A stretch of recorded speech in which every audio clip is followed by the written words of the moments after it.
Guys, welcome to tutorial 15 on PHP, and in here we'll look at the for loop. So we'll set up this condition, and the for loop has for the value whatever is equal to, then whatever the value is less to, and then we're going to increment that value every time we true.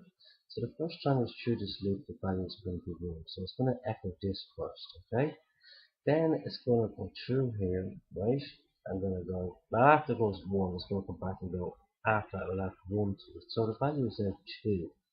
2 is less than 20, so we'll echo this again, okay? We then increment it by 1, so now the 3 is less than 20, print again all the way up to less than 20, okay? So if we run that, this is what we get. 1, 2, 3, 4, 5, 6, 7, 8, 9, 10, 12, 13, 14, 15, 16, 17, 18, 19.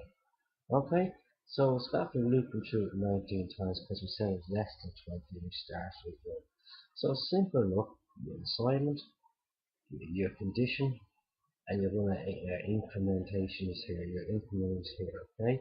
That's all the for loop is. So I hope you learned something here. Take care, catch you in the next one. Bye bye.